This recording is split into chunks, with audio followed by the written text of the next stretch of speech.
ধন্যবার্তায় আপনাদের স্বাগত জানাই। আমি প্লাবন। এবারে দেখে নিচ্ছি সংবাদ শিরোনাম।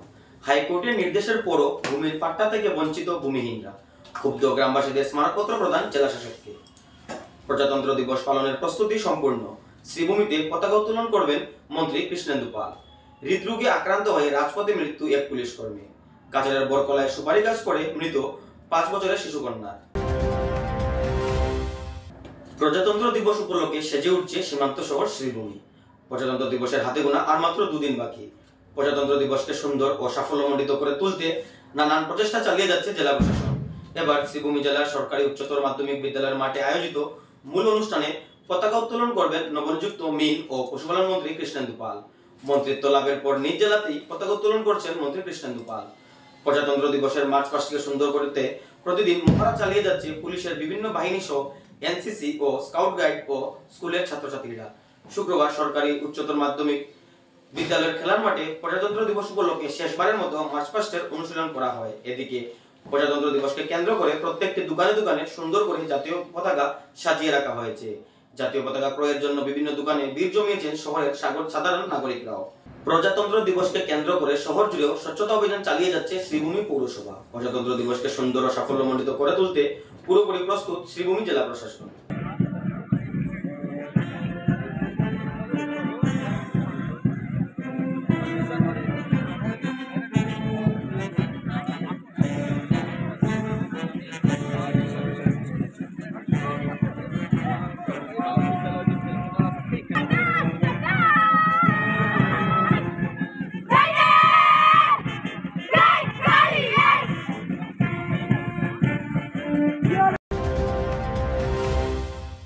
গুয়াহাটি হাইকোর্ট থেকে নির্দেশ পাওয়ার পরও ভূমি পাচ্ছেন না নিলামবাজার সার্কেলের এরালিগুল এলাকার ভূমিহীনরা। আসাম সরকার ভূমিহীনদের ভূমিদানের কথা বললেও বাস্তবে প্রশাসন যন্ত্রের গাফলতিতে ভূমির পাট্টা লাভ থেকে বঞ্চিত হচ্ছেন দরিদ্র ভূমিহীনরা। নিলামবাজার সার্কেলের এরালিগুল এলাকার 314 জন ভূমিহীন ব্যক্তি ভূমি লাভের জন্য প্রয়োজনীয় নথিপত্র প্রদান করলেও এখন পর্যন্ত মাত্র 33 জনকে সরকারি তরফে পাট্টা প্রদান করা হয়েছে। গুয়াহাটি হাইকোর্টের তরফ থেকে ভূমিহীনদের পাট্টা প্রদানের নির্দেশ জারি করা হলেও এখন পর্যন্ত ভূমির পাট্টা থেকে বঞ্চিত আছেন এরালিগুল এলাকার 261 পরিবার। এ নিয়ে শুক্রবার ভূমিহীনরা পাট্টা লাভের জন্য জেলাশাসকের সাথে সাক্ষাৎ করে এক স্মারকপত্র প্রদান করে গুয়াহাটি হাইকোর্টের নির্দেশ মেনে ভূমিহীনদের পাট্টা প্রদানের আহ্বান রাখেন। আগামী 15 দিনের মধ্যে ভূমিহীনরা ভূমির পাট্টা না পেলে আগামী দিনে জেলাশাসকের কার্যালয়ের সম্মুখে ধর্নায় বসবেন বলে জানান নিলামবাজার সার্কেল এলাকার এরালিগুলের ভূমিহীন জনগণ। আজকে আমরা ডিসি স্যারের কাছে একটা মেমোরেন্ডাম দিছি। মেমোরেন্ডাম হইল গত ল্যান্ড অ্যাডভাইজার বোর্ডও 32টা অ্যালটমেন্ট দেবো হয়েছে আমরা রেস্টুরেন্ট রান পার্ট 10 পার্ট 1ও এই অ্যালটমেন্টের সার্টিফিকেট ইস্যু করা হল না। এর কারণে আর 360 জনে আমরা হাইকোর্ট কেস করছিলাম। ওইটি আমরা পক্ষে রায় দিছি অ্যালটমেন্ট দেওয়ার লাগিয়া। এখন পর্যন্ত 32টা অ্যালটমেন্ট হয়েছে, 33টা অ্যালটমেন্ট হয়েছে, বাকি কিন্তু কোনো ইনকোয়ারিও ওর না, কোনো কাজ ওর না। এর কারণে আমি রিকোয়েস্ট করি আর বিভাগীয় কর্তৃপক্ষের কাছে যে কোর্টের আদেশ অনুযায়ী আমরা ওগুন যত জলদি পারেন অ্যালটমেন্ট দেওয়ার লাগিয়া বিভাগীয় কর্তৃপক্ষের কাছে আমরা কর্তৃপক্ষের গাফিলতির কারণে দেখুন আসাম গভর্নমেন্টের একটু আছে ভূমিহীন যারা এরা ভূমি হইতো হাইকোর্টে মহামান্য গুয়াহাটি হাইকোর্টে আমরা পক্ষে রায় দিছে যে আমরা ভূমিহীন যারা এরারে ভূমি দেব হইতো অ্যালটমেন্ট দেব হইতো যে দাগ দিয়ে আমরা হাইকোর্টে কেস করছি।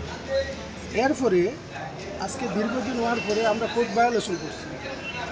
এরপরেও যে অফিসার ওখানে কাজ করতে করেন না, এর কারণটা কিন্তু আমরা বুঝতে পারছি না। একটাও আছে আমরা ভূমিহীন যারা ভূমি পাইতাম, হাইকোর্টের অর্ডারও আছে আমরা চাইতাম, এরপরেও যে আমরা কাজ হয় না এর কারণটা কিন্তু আমরা বুঝতে পারছি না। নিলামবাজার সার্কুল থেকে যখন রিপোর্ট পাঠায় ডিসি অফিসে, তখন ডিসি অফিসে কয় যে নিলামবাজার সার্কুলে যে রিপোর্টটা দিছে এই রিপোর্টটা ভুল দিলাইছে। এই তখন ফিরিয়া ডিসি অফিস থেকে রিপোর্ট দেওয়া হয় নিলামবাজার সার্কুলের কাছে, সার্কুল থেকে আবার রিপোর্ট পাঠানো হয় ফিরিয়ে এখানে গেলে তখন বলি এখন আমরা পিআইএল করতে বাধ্য হইব। সার্কুল অফিস ভুল না ডিসি অফিস ভুল এটা আমরা বোঝার প্রয়োজন আছে। আজকে দীর্ঘদিন থেকে কয়েক বছর থেকে আমরা নিলামবাজার সার্কুলে আর ডিসি অফিসে রাগিয়া আমরা অনেক পেরেশানির মধ্যে আছি। কোর্টের অর্ডারও বিভাগীয় কর্তৃপক্ষ যারা এরা কোর্টের অর্ডারও মানে না, গভর্নমেন্ট অ্যাক্টও মানে না, এখানে আমরা ইয়েতে হ্যারাসমেন্ট করা যায়। এর কারণে বিভাগীয় কর্তৃপক্ষের কাছে আমরা ফলজুরে অনুরোধ যে তাই একটাও আছে কৌটোর আইনের কৌটোর রায়ও আছে আর আমরা এই কাজটা করিয়া দেখুয়া যদি করিয়া না দেন তো পিআইএল আমরা করতে বাধ্য হইমু প্রয়োজনে আমরা সার্কুল অফিস বা ডিসি অফিস দ্বারা করতে পারি। অতি আক্ষেপের সহিত বলতেছি যে আমরা নিলামবাজার সার্কুলের অন্তর্গত এরালিগুলো এস্টেট গ্রান্ট এরাল পার্ট 1 এরাল পার্ট 10 মৌজার অন্তর্গত স্থায়ী বাসিন্দা। আমরা দীর্ঘ 70-80 বছর থেকে এই জায়গাতে বসবাস করি। আমরা কিন্তু এই জায়গাটা গভর্নমেন্টে খাস করে দিচ্ছে। খাস হওয়ার বাদে আমরা ফরিদ সূত্রে আমরা এই জায়গা শক্তমান হয়েছি। রেজিস্ট্রারি দলিল করিয়া আমরা পারচেজ করিয়া আমরা এই জায়গার মালিক হয়েছি। খাস করা হলে আমরা অ্যালটমেন্টের লগে পেয়ার করছি। 6 থেকে 7 বার সার্কুল অফিসে ফাটাইছি রাজীবুদ্দিন নিকট। ফাটানোর পরে কোনো অ্যালটমেন্ট পাস হয় না। এরপর আমরা হাইকোর্ট কেস করছি। হাইকোর্ট কেস করার বাদে হাইকোর্টের অর্ডার আছে। হাইকোর্টের অর্ডার যে 6 মাসের ভিতরে অ্যালটমেন্ট দেবো হইতে পারে, কিন্তু 6 মাসের ভিতরে অ্যালটমেন্ট দেবো হয়েছে না। এরপরে আমরা কন্টেম করছি। কন্টেম করার বাদে 33টা অ্যালটমেন্ট পাস হয়েছে, কিন্তু পাস হইলে এখন সার্টিফিকেট 33টা পাইছি না, আর 281টা এখনও পেন্ডিং রয়েছে। তাহলে পেন্ডিং যেগুলো হয়েছে অতি সত্তরের আমরা অ্যালটমেন্ট পাস করা হইতো, আর যেটা অ্যালটমেন্ট পাস করা হয়েছে এগুলারে সার্টিফিকেট বিতরণ করা হইতো। এই দাবি লইয়া আজকে আমরা এই 3 মৌজার অন্তর্গত মানুষ ডেপুটেশন লইয়া মডার্ন ডিস্ট্রিক্ট আইসলাম ডিসি হিসাবে হয়েছিল এটা অ্যাকশন লইবা। এর লাগে আমরা রোজার আপিল লইল গিয়া যে হাইকোর্টের অর্ডার মতো একটাও আছে, রেভিনিউ একটাও আছে, ভূমির মানুষ হইলে লট খাইতাম। হাইকোর্টের অর্ডার আমরা ফেভারেবল অর্ডার হয়েছে, হাইকোর্টের অর্ডার মতো একমতে আমরা অতি সত্তর অ্যালটমেন্টগুলো দেবো। নিজ কর্তব্যস্থলে যাবার পথে হৃদরোগে আক্রান্ত হয়ে রাজপথে মৃত্যু এক পুলিশ আধিকারিকের। মর্মান্তিক এই ঘটনাটি সংঘটিত হয়েছে কাছাড় জেলার বাদরিপাড় অঞ্চলে। মৃত পুলিশ কর্মী শিলচর তারাপুর পুলিশ ফাঁড়ির এএসআই রহিমউদ্দিন মজুমদারের ঘর বাদরিপাড় অঞ্চলে। ঘটনার বিবরণে জানা যায়, রাতে এই পুলিশ আধিকারিক নিজ কর্তব্যস্থলে যাবার উদ্দেশ্যে বাইকে করে রওনা দেন। ঘর থেকে প্রায় 2 কিলোমিটার যাবার পর হঠাৎ হৃদরোগে আক্রান্ত হয়ে রাজপথে লুটিয়ে পড়েন পুলিশের এএসআই রহিমউদ্দিন মজুমদার। ঘটনাটি প্রত্যক্ষ করে স্থানীয় জনগণ তাকে উদ্ধার করে শিলচর মেডিকেল কলেজে নিয়ে গেল। সেখানে কর্তব্যরত চিকিৎসকরা তাকে মৃত বলে ঘোষণা করেন। এএসআই রহিমউদ্দিন মজুমদারের আকস্মিক মৃত্যুতে পুলিশ মহল সহ পুরো বাদরিপাড় এলাকা জুড়ে শোকের ছায়া নেমে এসেছে। কাছাড়ের বরকলায় সুপারি গাছ পড়ে মৃত্যু 5 বছরের শিশুকন্যা। কাছাড় জেলার বরকলার রংঘরে সংঘটিত হয়েছে এই মর্মান্তিক ঘটনা। সুপারি গাছ পড়ে মৃত্যু 5 বছরের শিশুকন্যা। মৃত কন্যা শিশুটির নাম মুসলিমা বেগম লস্কর। ঘটনার বিবরণে জানা যায়, নেনু মিয়া নামের এক ব্যক্তি সুপারি গাছ কাটতে থাকা অবস্থায় হঠাৎ সুপারি গাছটি প্রতিবেশী এক 5 বছরের শিশুকন্যার উপর পড়ে যায়। ঘটনার পর শিশুটিকে স্থানীয়রা তড়িঘড়ি করে হাসপাতালে নিয়ে যান। শিশুটির অবস্থা সংকটজনক হওয়ায় কর্তব্যরত চিকিৎসকরা শিশুটিকে শিলচর মেডিকেল কলেজে প্রেরণ করেন। শিলচর মেডিকেল কলেজে নিয়ে যাওয়ার কিছু সময় পর মৃত্যু ঘটে ছোট শিশুটির। মর্মান্তিক এই ঘটনাকে কেন্দ্র করে পুরো অঞ্চল জুড়ে শোকের ছায়া নেমে এসেছে। সুপারি গাছ কাটা হয়েছে, এই গাছটা পড়ছে রাস্তার দিকে এবং নিকটতম বাড়ি একটা অসহায়, যার বাবা নাই, আর অসহায় বিধবা বেটির মেয়ে ছোট 5-6 বছর বয়সের। এই মেয়েটা এই গাছটা উপরে পড়িয়া আহত হয়েছে। আহত অবস্থায় হসপিটাল নেওয়ার পরে এরপরে মারা গেছে। আমরা এলাকাবাসীর পক্ষ থেকে মর্মাহত এই বিষয়ে। আর এই এত অসহায় পরিবার যাতে সরকারিভাবে বা ব্যক্তিগত যে মালিকের বাড়িতে গাছ কাটা হয়েছে সাহায্য করার লাগি অনুরোধ। মেডিকেল দেওয়ার পথে বাচ্চাটা মারা গেছে। এখন বর্তমানে মেডিকেল রয়েছে, পোস্টমর্টম হয়েছে, বাচ্চাটা এখনও আনছে না। আনার পরে যার বাড়িতে ঘটনা হয়েছে, যদি তার মনে করো যদি আত্মীয় হিসাবে শেষ করিলায়, হ্যাঁ, তার বাদে তো মনে করো শেষ হইব, নাইলে তো আমরা আইনের রাস্তা দিতাম। বাচ্চাটা যেলা সুলদানা বিচার পায় কিবা বাচ্চাটা যে অত বড় অ্যাক্সিডেন্ট হয়েছে, যার বাড়িতে ঘটনা হয়েছে, হে কিছু মাতের না। এখন তো মনে করো হয়েছে দুর্গাপুর দিল ঘটনা করা। দুর্গাপুর তো বাচ্চা না, অ্যাক্সিডেন্ট হয়েছে তোমার বাড়িতে, তুমি একটা কইতাই বাড়ি, তোমার গাছর করে তুমিও আসলা, তোমার পরিবারও আসলো, যে বাচ্চাটা আর নি জাননি, তুমি তো ফলো করতাই। মালিক পক্ষ কোনো সান্ত্বনা দিছিল না, আসলো তাই কইছেন যে তারে ঘটনা দুর্গাপুর যাও, তোমার বাড়িতে ঘটনা হয়েছে খাটরার বাড়িতে যাও। এখন তো আমরা খাটরার বাড়ি যাওয়া, বাড়িতে গাছ খাটা হয়েছে, বাড়িতে তো আমরা আইছি, আমরা খাটরার বাড়িতে যাওয়ার কথা না। আমার বুয়া কইছে, মা তোমার বুড়ির বাড়িতে গোয়ার গাছ বলে কিতা হয়ে গেছে, হসপিটাল লইয়া গেছে, হসপিটাল আছে চলে তুমি বারোইতা। আমি বারোইয়া পাইছি আমার বুড়ির মুখে দিয়ে রক্ত আর চোখ মাটিয়া বার হয়েছে। আমি হয়েছে আমার বুড়ি আর নাই রে। এবারে নিয়ে নিচ্ছি বিজ্ঞাপন বিরতি, ফিরে আসছি বিরতির পর। আনন্দ সংবাদ, আনন্দ সংবাদ। করিমগঞ্জে এই প্রথম 3D সিটি স্ক্যানের সুবিধা নিয়ে এলো Karimganj health city, Banamali road, Karimganj.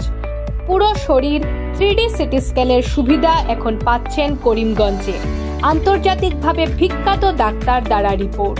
3D city স্ক্যানের জন্য যোগাযোগ করুন telephone 03843260705, mobile 9678033047। Karimganj health city, Banamali road, Karimganj আপনাদের সেবায় নিয়োজিত।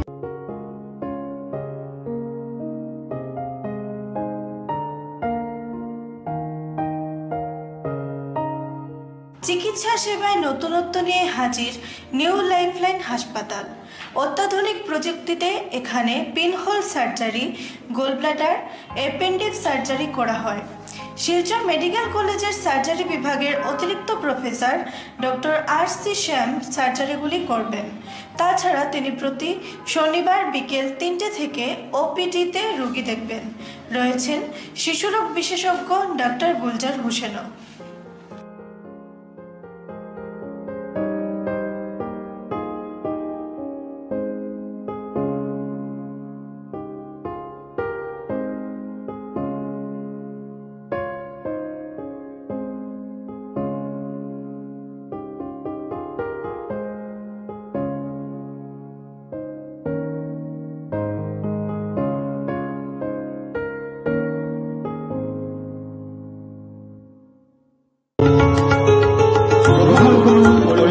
হোলসেল কোঅপারেটিভ স্টোর্স তথা সহযোগীর আন্তরিক অভিনন্দন।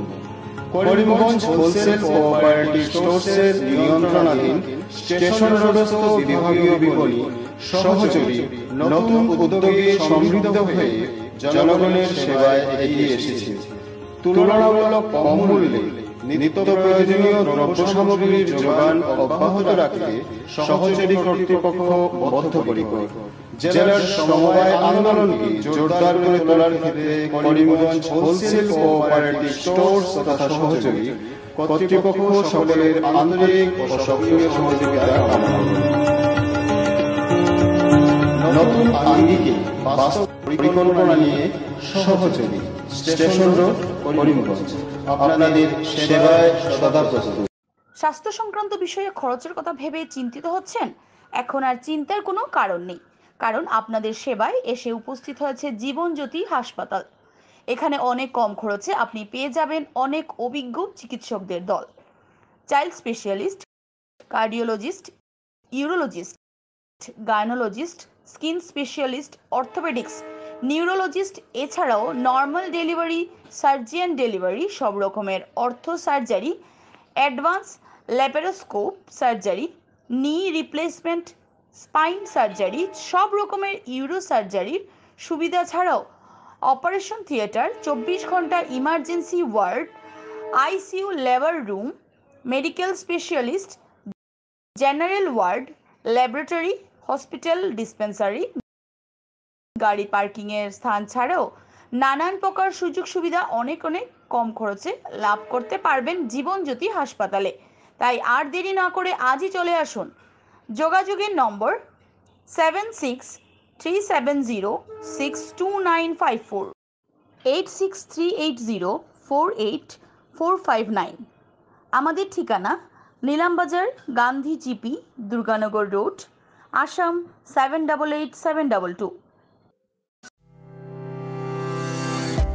Barak diagnostic centre. এখানে digital ECG, digital EEG, digital x-ray, computerised pathology, microbiology, histopathology, colour doppler sonography, chamber home collection ইত্যাদি করা হয়। আমাদের প্রতিষ্ঠান সকাল 7টা থেকে রাত্রি 9টা পর্যন্ত খোলা থাকে। প্রতিদিন সকাল 8টা থেকে সোনোগ্রাফি করা হয়। যোগাযোগ Barak diagnostic centre, settlement road. যোগাযোগের নম্বর 03843273151, 7086376822, 9401325290। আনন্দ সংবাদ, আনন্দ সংবাদ, আনন্দ সংবাদ। হিরো মোটো কপের নানা বাইকের সম্ভার নিয়ে করিমগঞ্জে এসে উপস্থিত হলো রয়্যাল আর্টস হিরো শোরুম। আমাদের রয়্যাল আর্টস হিরো শোরুমে উন্নত প্রযুক্তির ও দুর্দান্ত মাইলেজের সুপার স্প্লেন্ডারের সব মডেলের bike, Glamour Xtec drum, Glamour classic disc, Karizma XMR, Passion plus, এছাড়াও হার্লে ডেভিডসনের বাইকও পাওয়া যাচ্ছে আমাদের শোরুমে। তাই আর দেরি না করে আপনার মন পছন্দের বাইক নিয়ে যেতে আজই চলে আসুন রয়্যাল আর্টস হিরো শোরুমে। আমাদের ঠিকানা শিলচর রোড, এলেঞ্জুরি, করিমগঞ্জ। পিন নম্বর 788713। যোগাযোগের নম্বর 7086896920। বিভিন্ন আধুনিক ও আকর্ষণীয় টাইলসের সম্ভার নিয়ে উপস্থিত প্রিয়া টাইলস। আপনার ঘরকে অতি সুন্দরভাবে সাজিয়ে তুলতে আজই আমাদের দোকানে চলে আসুন এবং নিয়ে যান অত্যাধুনিক টাইলস। আপনার পছন্দের সব ধরনের টাইলস আমাদের এখানে উপলব্ধ রয়েছে। আমাদের ঠিকানা Chandra's plaza, near Vishal Mega Mart, station road, Karimganj. Mobile 9101805530, 9957709784।